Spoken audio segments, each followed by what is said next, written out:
چھوٹی چھوٹی نشستوں میں نے یہ باتیں بیان کی ہیں، 10 افراد، 15 افراد، 20 25 افراد کے درمیان کہہ چکا ہوں، لیکن یہاں آپ سب کے سامنے کہہ رہا ہوں کہ جو تیاری ہے حضرت حجت عجل اللہ تعالی شریف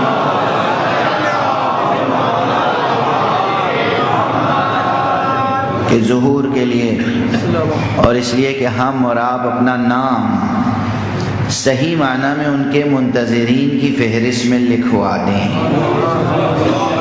ہمارا نام ثبت ہو جائے، فہرست میں رہے کہ ہم بھی امیدوار ہیں کفش برداری کے۔ بڑائے ظہور امام زمانہ علیہ السلام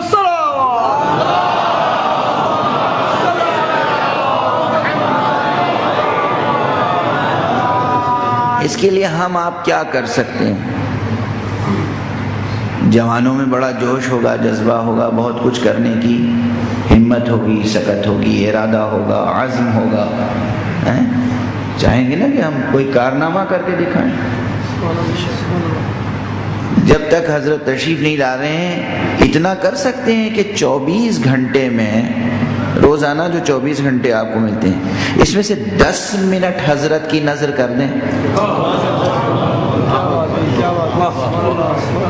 ہے ایسا ممکن؟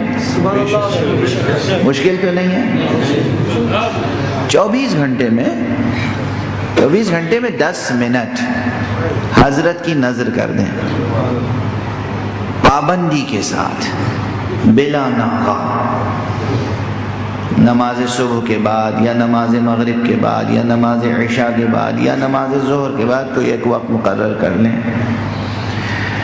اگر اس وقت میں کسی وقت مجبوری سے ادا نہ ہو سکے تو اس کے فوراً بعد جب وقت ملے 24 گھنٹہ گزرنے سے پہلے ادا کر لیں۔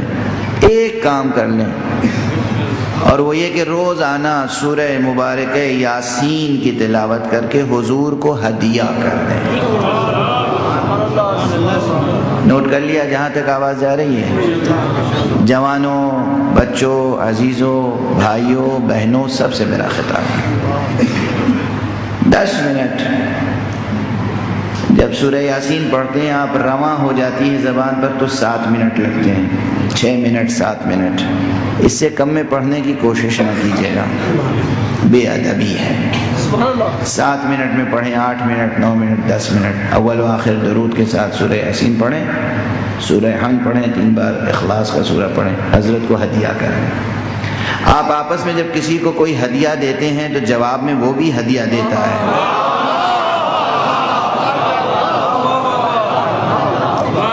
اور جب بزرگ ہوتا ہے کوئی تو ہدیہ بھی دیتا ہے، دعا بھی دیتا ہے۔ کیا یہ ممکن ہے کہ آپ ہدیہ بھیجیں اور حضرت آپ کو ہدیہ نہ بھیجیں؟ حضرت اپنی دعاؤں میں آپ کو شامل نہ کریں؟